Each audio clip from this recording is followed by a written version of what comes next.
following content is provided by MIT OpenCourseWare under a Creative Commons license. Additional information about our license and MIT OpenCourseWare in general is available at ocw.mit.edu.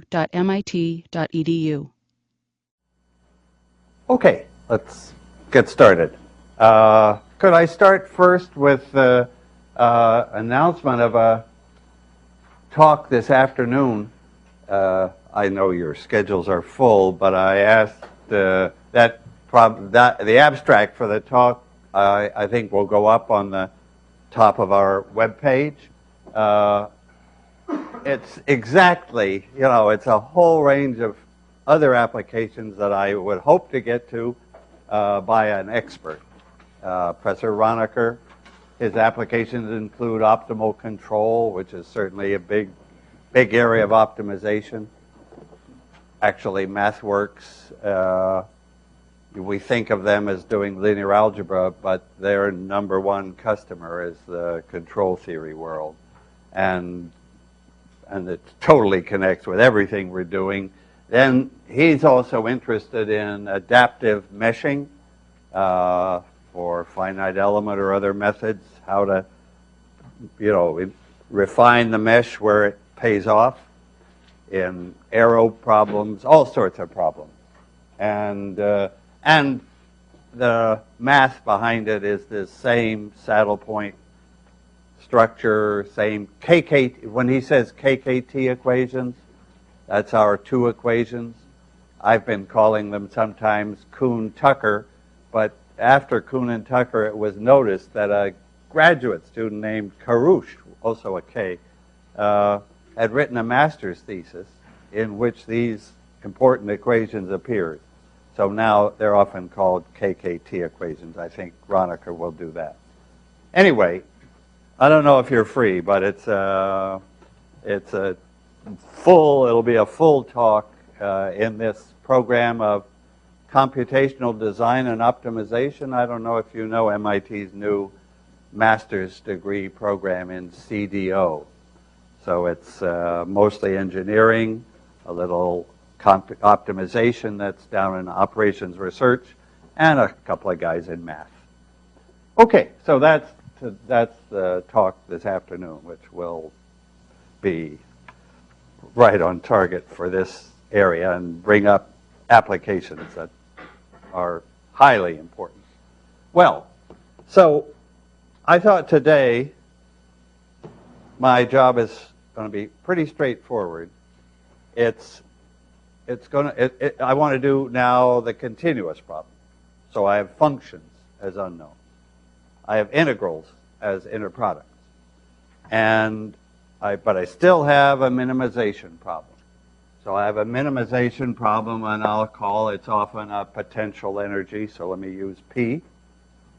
Our unknown function is U, so that's a function, U of x, U of xy, U of xyz. And instead of inner products, we have integrals. So there's a C of x, this is going to be a pure quadratic, so it's going to lead me to a linear equation. And in between comes something important, what people now call the weak form of the equation. So this would be the simplest example I could put forward of the calculus of variations. So that's what we're talking about, calculus of variations.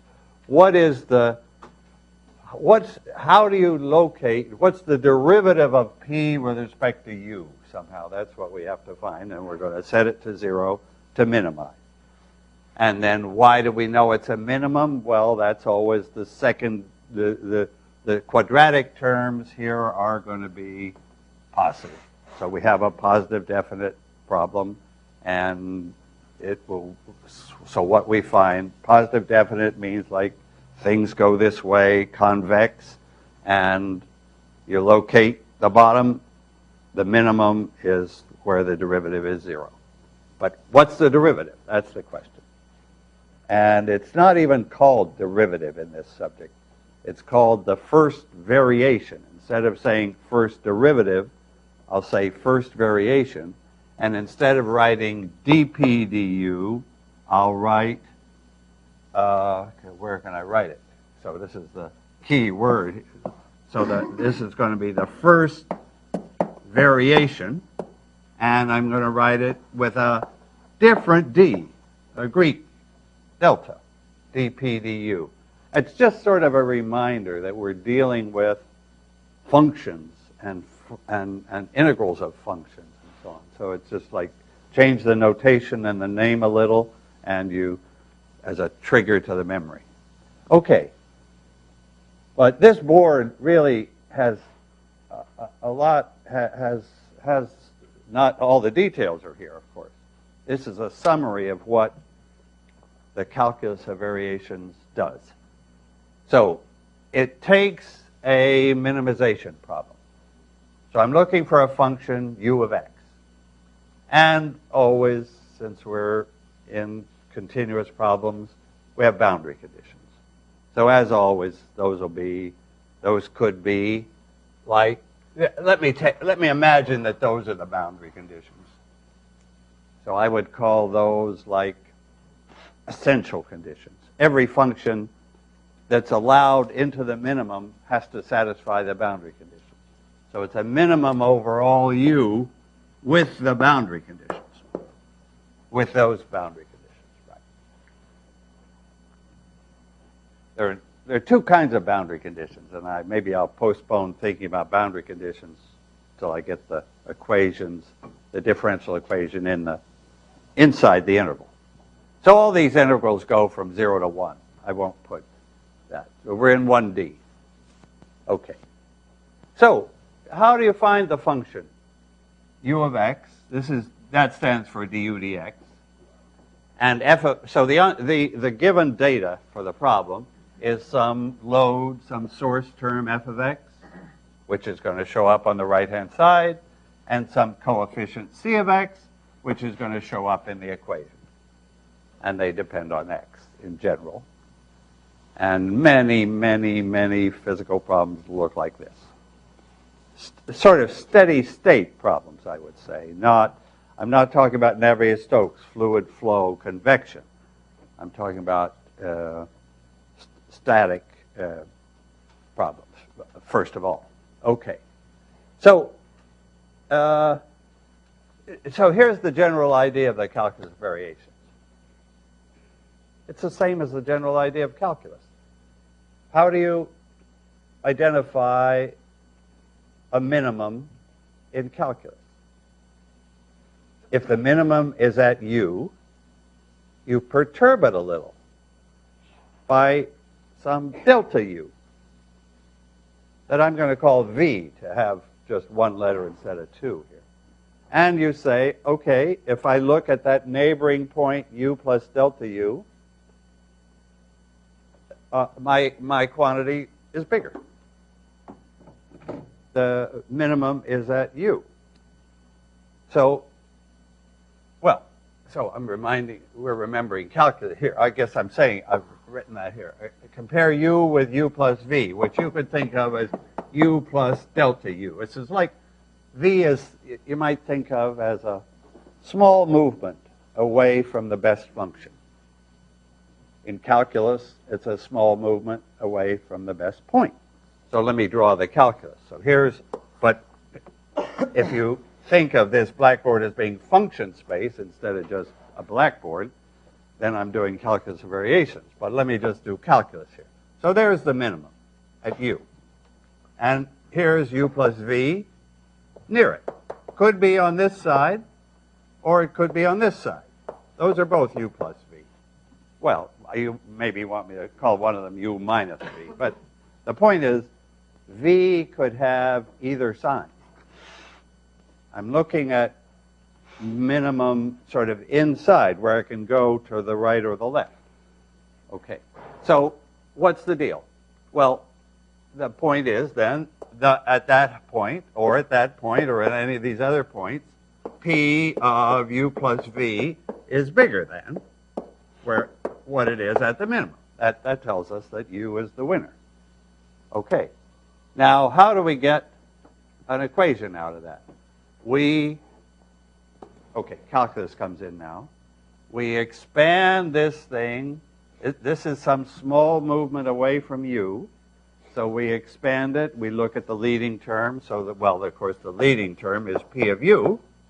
And then what is the next term? What's the first variation in p when I vary u to u plus v?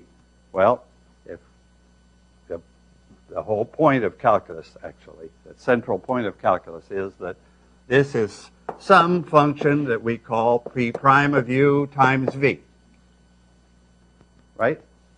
Plus order v squared.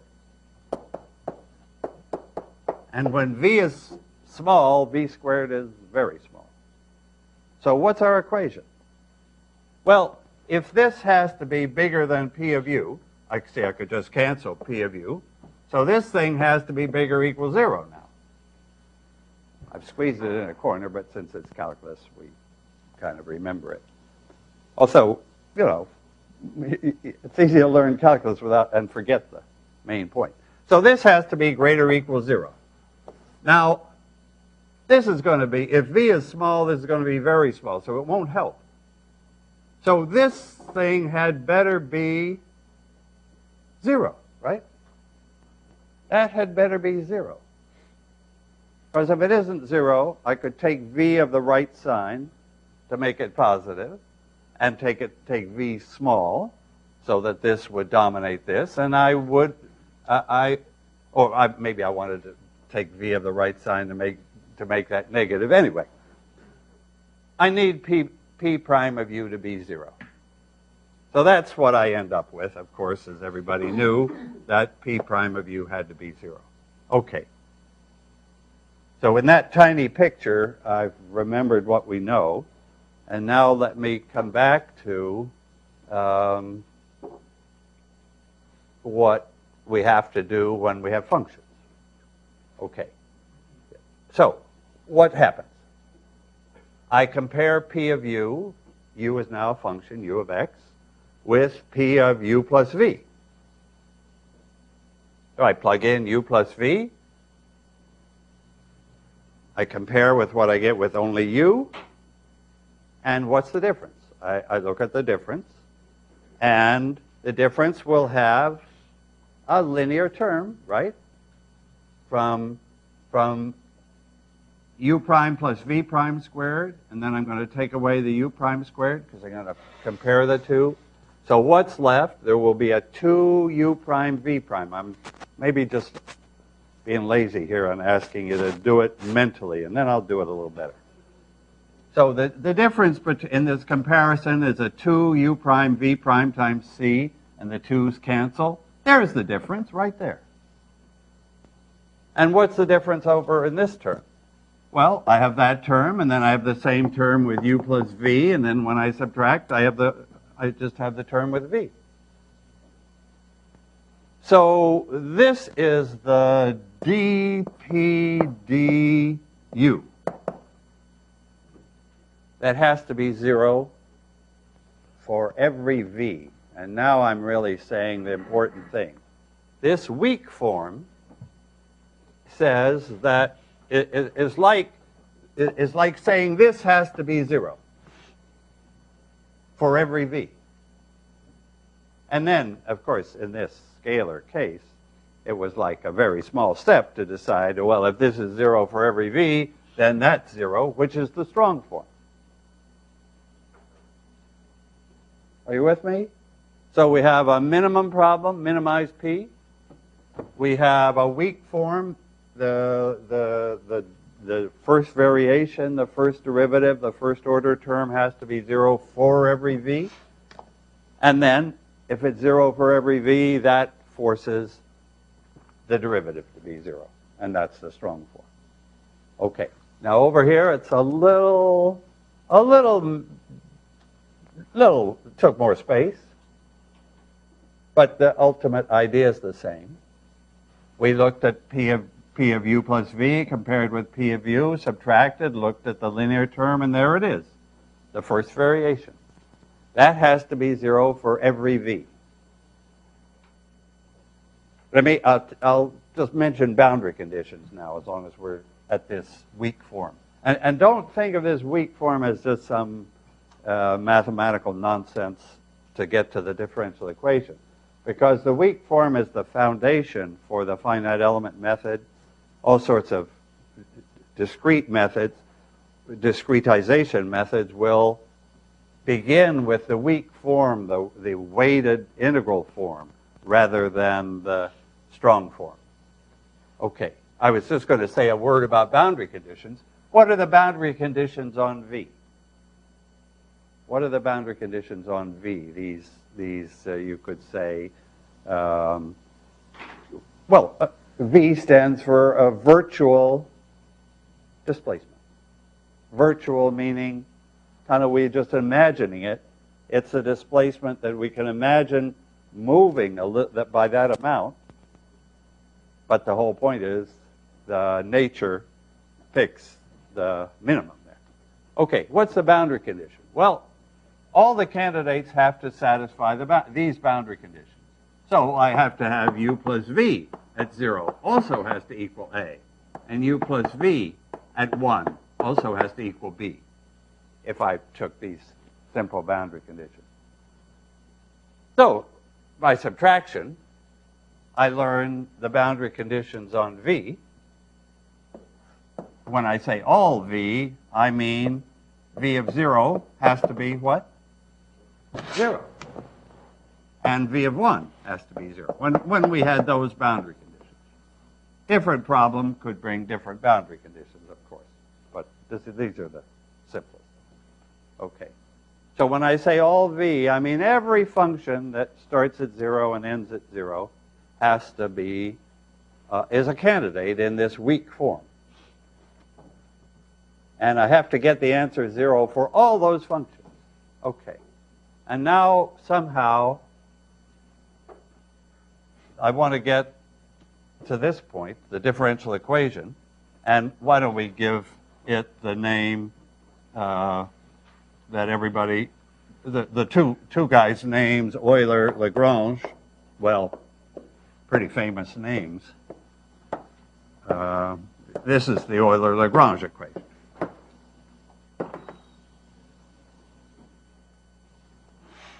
So maybe before where I said Kuhn-Tucker or something, if I'm talking about differential equations, I go back to these guys. Okay. Now, how did I get from from weak form to strong form? That's a key. If you see these two steps, from the minimum principle to the weak form, that's just, again, plug in u plus v, subtract, and take the linear part. And then it's true for all v's. Now, how do I get from here to here? Notice that this form is an integrated form. And this form is at every point. So it's much stronger and much more demanding. And you could say, okay, that gives us the equation, that's the equation as we usually see it. And I'll do 2D, and that'll be Laplace's equation or somebody else's equation.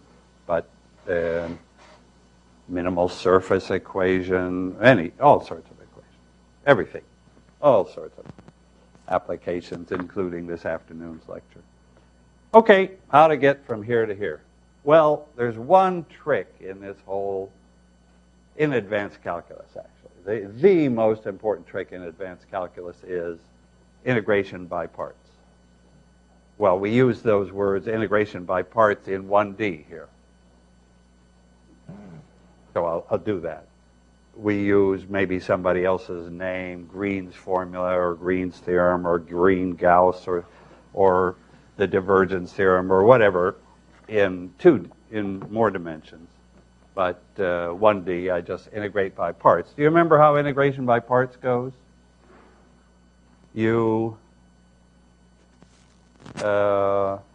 I want to get v by itself, but I got v prime because when I plugged in u plus v here, out came a, you know, it's the derivative, so I've got a derivative. So how do I get rid of a derivative? Integrate by parts. Take the derivative off of v. Can I just do that this quick way? Put the derivative onto, I almost said onto u.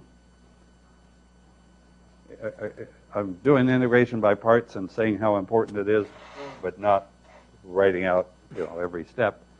So I take the derivative off of this, and I put it onto this, and I've got to, it's got to be, right? And a minus sign appears when I do that. Where the heck am I going to put that minus sign? Right in there. Minus. Okay. And then everybody knows that there's also a boundary term, right?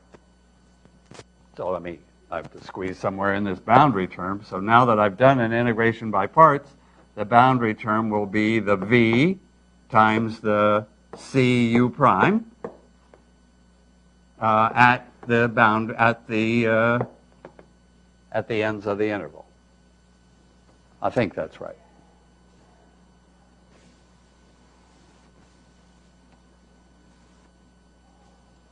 What we hope is that that goes away. Right? Well, of course, if it doesn't, then we have to. That there's a good reason, and we don't want it to. But here it's nicest if it goes away, and you see that it does, because we just decided that the boundary conditions on V were 0 at both ends. So V being 0 at both ends kills that term. So now, do you see what I have here? I could write it a little more cleanly.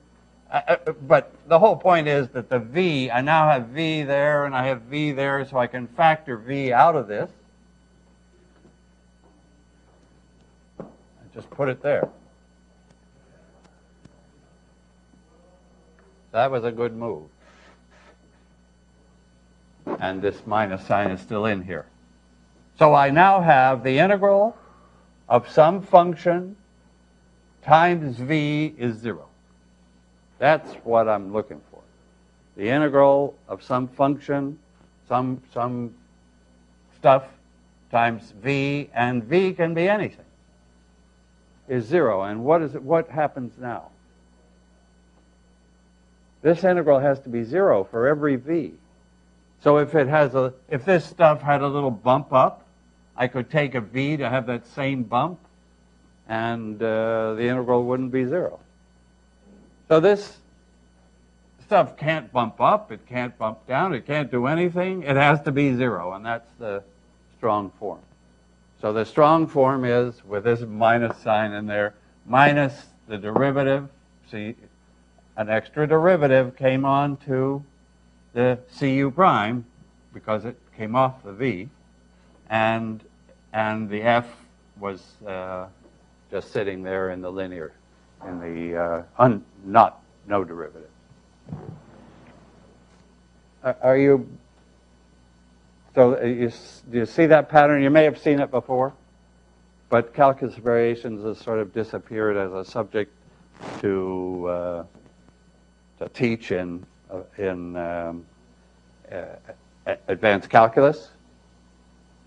It used to be here in courses that Professor Hildebrand taught. But actually, it comes back because we so much need the weak form in finite elements and other methods. Okay. What I wrote over here is the discrete equivalent. I can't resist looking at the matrix form for two reasons. First, it's simpler, and it copies this. Do you see how this is a copy of that? That matrix form is supposed to be exactly analogous to this continuous form. Why is that? Because U transpose F, that's an inner product of U with F. That's what this is, that integral. AU is U prime. in this analogy. So this is u prime times c times u prime with the 1/2. And that, again, that transpose is telling us inner product integral. So this is so if I forget u prime and think of it as a matrix problem, that's my minimum problem for matrices. And I want to find an equation for the winning u. In the end, this is going to be the equation. That's the equation that minimizes that. That's 18085 was, half of 18085 was about this problem. Well, I concentrated in 18085 on this one because minimum principles are just that little bit trickier, so that's 18086. And then in between, something people seldom write about, but of course it's going to work, is that I change u to u plus v. I multiply it out. I subtract. I look at the term linear in v, and that's it. That would be, if I make that just a minus sign and put it all together the way I did here, that's the same thing. Yeah. So this is the weak form. This is the minimum form. This is the weak form. And this is the strong form. Okay. Yeah, you see that weak form? Somehow in the discrete case, it's pretty clear that, let's see, I could write this as, you see, it's U transpose, A transpose, C, A, V equal F transpose V. And the conclusion is, if this holds for every V, then this is the same as this. If two things have the same inner product with every vector V, they're the same. And that's the strong form. You'd have to transpose the whole thing, but no problem. So now I guess I've tried to give the main sequence of logic in the continuous case and its parallel in the discrete case for this example, for this specific example, because it's the easiest. Let me do what Euler and Lagrange did by extending to a larger class of examples. So now our minimization is still an integral. I'll still say in 1D, I'll still keep these boundary conditions, but I'm going to allow some more general expression here. Instead of that pure quadratic, this could be whatever. Okay. So that's the, now I'm going to do calculus of variations for the still in 1D. So calculus of variations minimize the integral of some function of u and u prime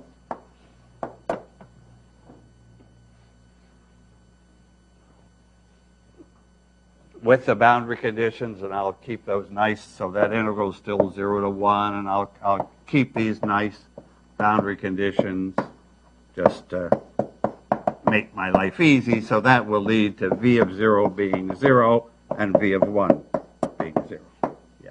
Okay.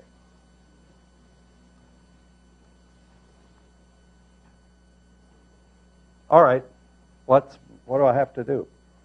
Again, I have to plug in u plus v and compare this result with the same thing having u plus v. So I have to compare, essentially I've got to compare f at u plus v, u prime plus v prime with f of u and u prime. I have to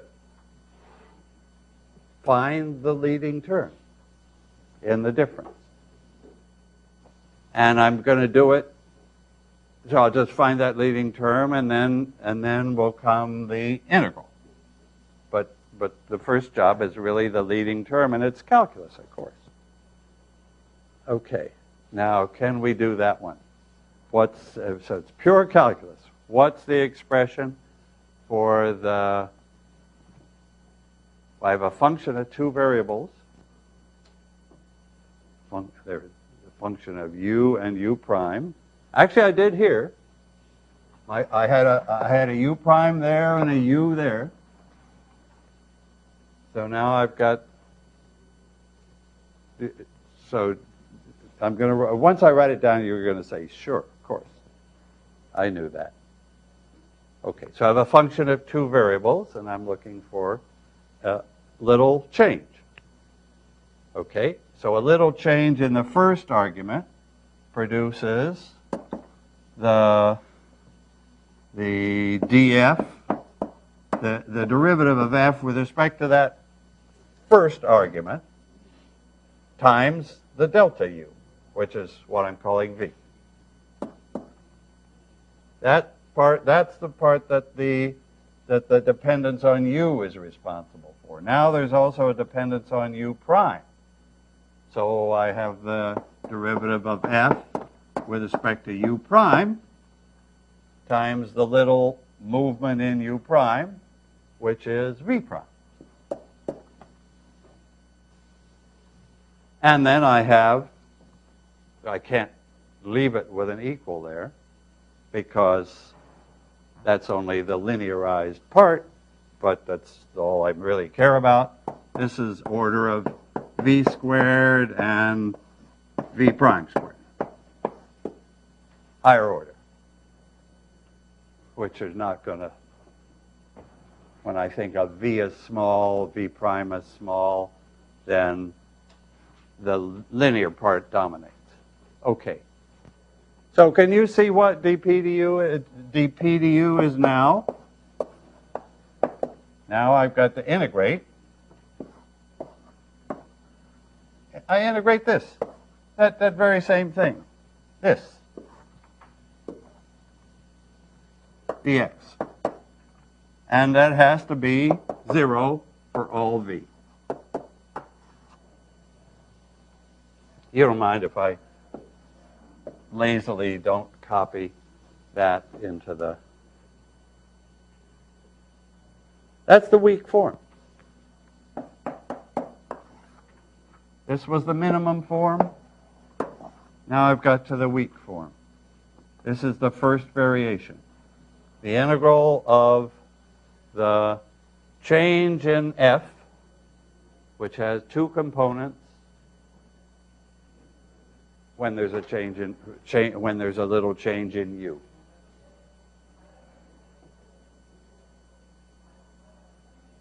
I should be doing an example, but allow me to just keep going here until we get to the strong form. So this is the weak form for every v. And let me just repeat that the weak form is quite important because in the finite element method, we have the v's are the test functions. And we discretize the v's. You know, we have a finite number of test functions. Well, I can't go entirely. I'll come back to finite elements. All right, but let me stay with this continuous problem, calculus variations problem. Okay, v is a v of x here. Okay, and it satisfies these boundary conditions. That's the only requirement that we need to think about here. Okay, what's the strong form? Also called the Euler-Lagrange equation. Okay, so I would like to, how do I get to that strong form? How did I get to it before? I would like to get this into something times v. And here I've got something times v, but I've also got something times v prime. I wanted to get it like up here where it was times v. What do? You know what I do. There's only the one idea here. Integrate by parts.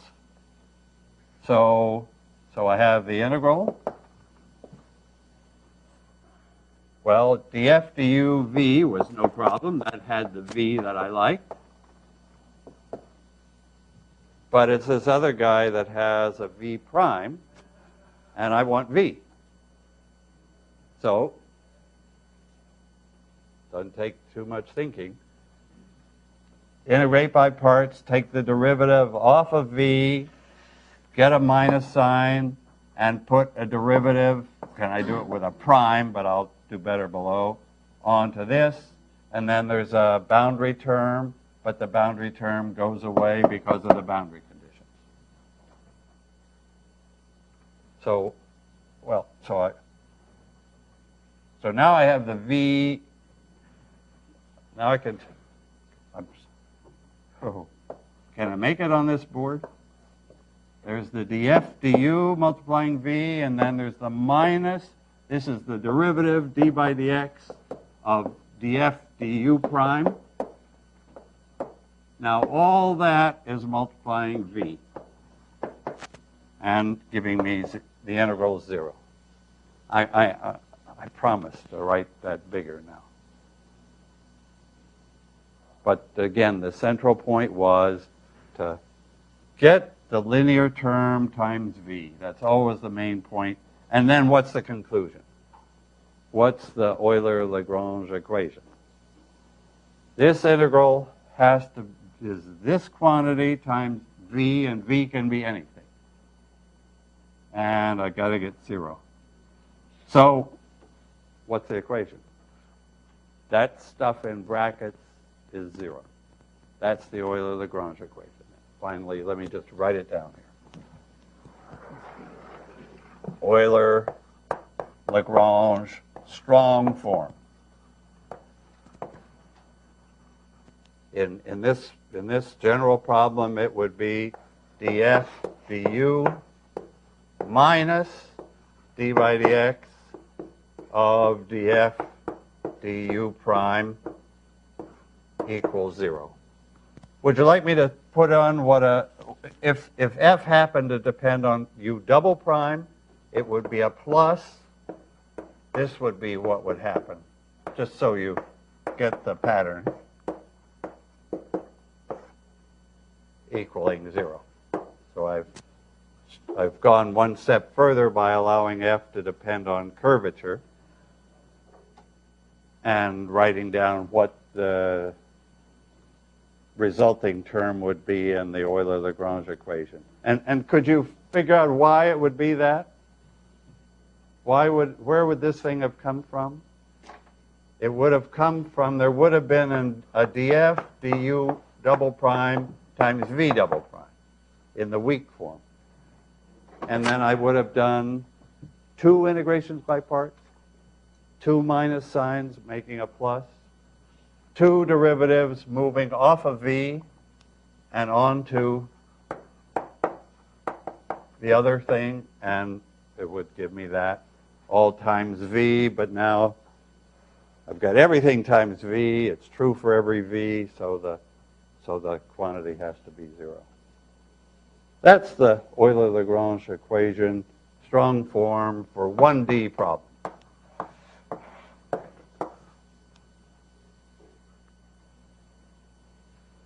Yeah. Oh, you're right. You're right. If we had this situation, then we would be up to, this would typically be a 4th order equation, and we would have 2 boundary conditions at each end. Yeah, absolutely. So when I slipped in this just to sort of show the pattern, I didn't account for the boundary conditions. Yeah, that would be 1 level up as well.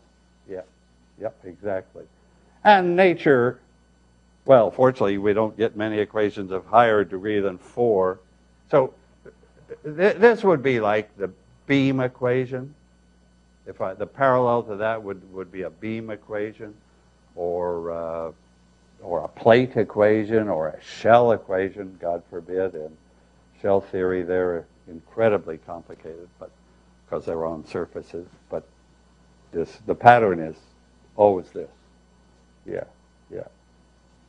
Well, and of course, they're also complicated because they're in 2D.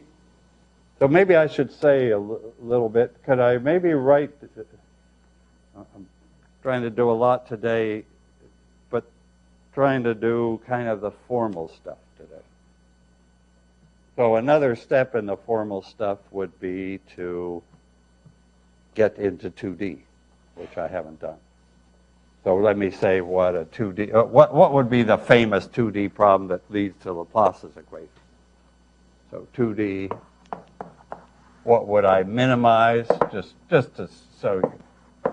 P of u would be a double integral of du dx squared, maybe times a c, du dy squared. I would really like 1/2 on that, just to make life good. And then minus a double integral of f times u. Dx dy, to emphasize these are double integrals.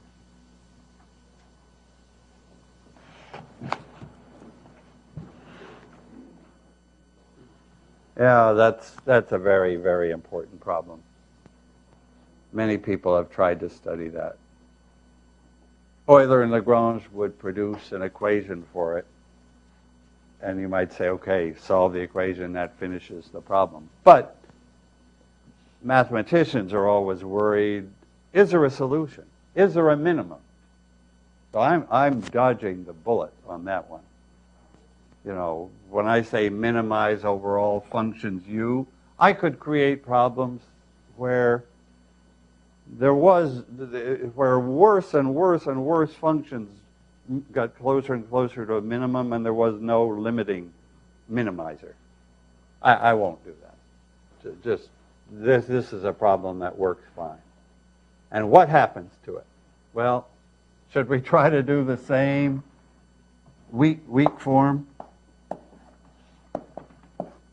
We'd have a dp du. And what do you think it would look like? It would have the integral, double integral. And what would it have? It will have a c du dx, and there'll be a dv dx. But then integration by parts will take that x derivative off of v and onto this with a minus.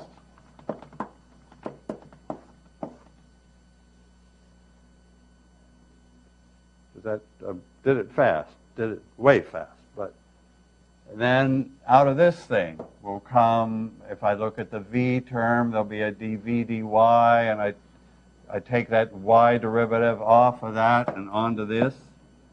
Oh, I can't use d anymore, I have to use partials.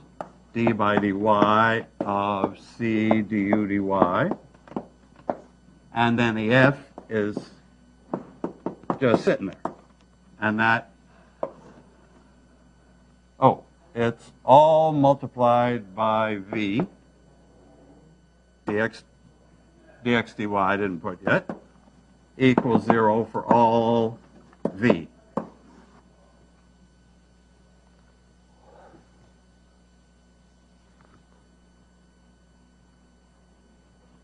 Again, this is the same thing that we had in ordinary calculus where it was just p prime of u v equals 0. But we've, this is a level of sophistication up.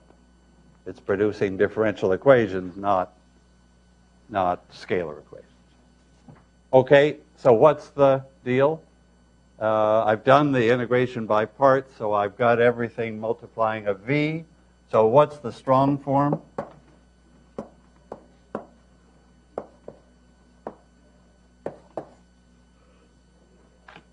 Of this problem?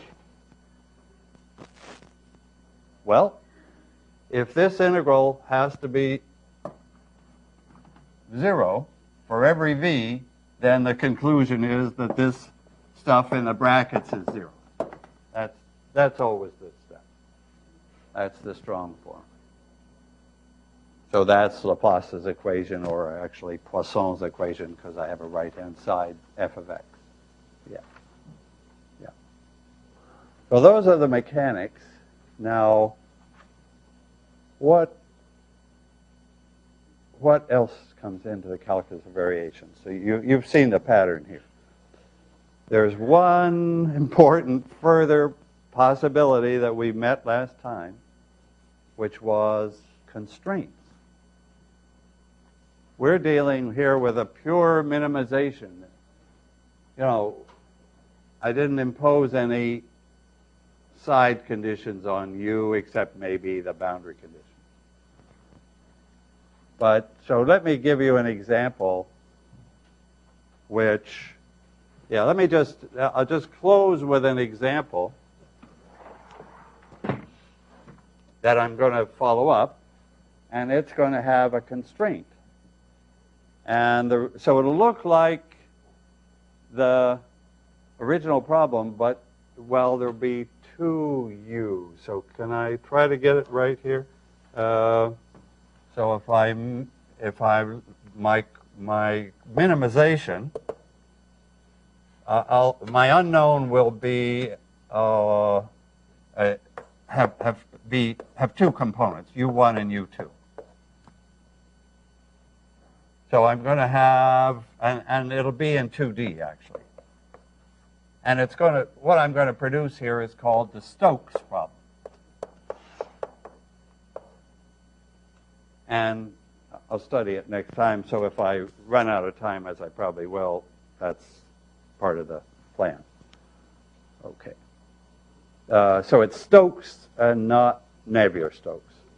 All I want to do is to write down a problem in which there is a constraint.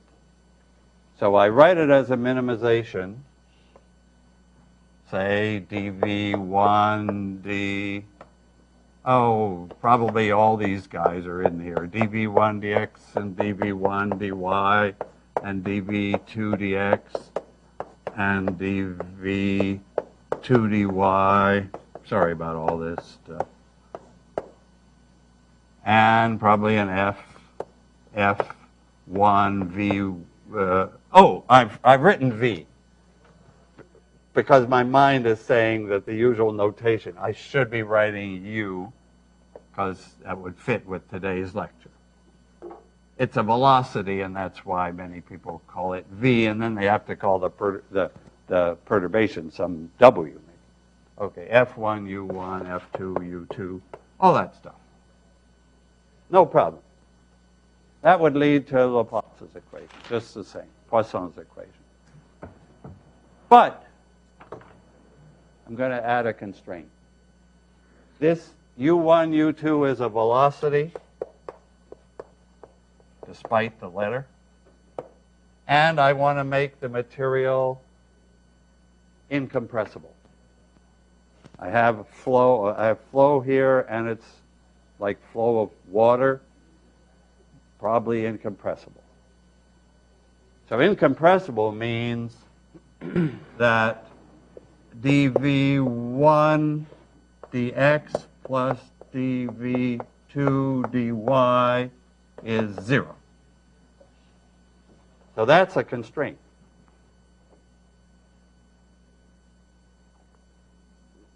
And how the heck do we deal with it? So I can do this minimization, but with the constraint.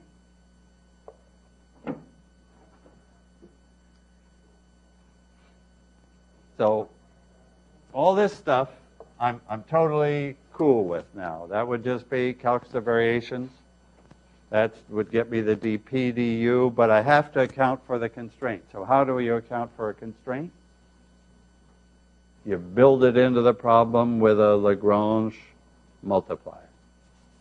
So I multiply this thing by some Lagrange multiplier, and as I emphasized last time, Lagrange multipliers always turn out to mean something physically, and here it's the pressure. So it's natural to call the Lagrange multiplier P of xy.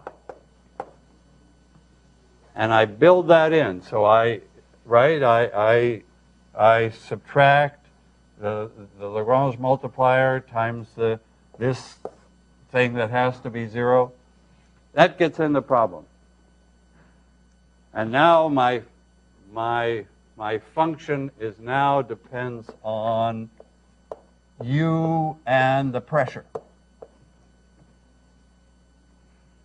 Okay, I'm not going to push this to the very limit to find the strong form, but the strong form is the Stokes equations that we'll study. So we have a lot to do here to make this into practical calculations where we can compute something. And finite elements is a powerful way to do it. So we have to turn these continuous problems into discrete problems, and then later we have to turn this type of problem, which will be a saddle point problem because it's got this Lagrange multiplier in there, into a discrete problem. So let me just stop by putting the words saddle point there. And just as in the lecture this afternoon, saddle points appear as soon as you have constraints and Lagrange multipliers. Well, thanks for your patience. That's a lot of material that will quickly now, those basic steps will be section 7.2 and will go up on the web quickly, just as soon as we get them revised. And I'm writing notes on your project, and I hope I'll have them ready for Friday. Yeah, I'll aim for Friday because Monday is Patriots Day and you have to run the marathon. Okay, so I'll see you Friday. Good, thanks.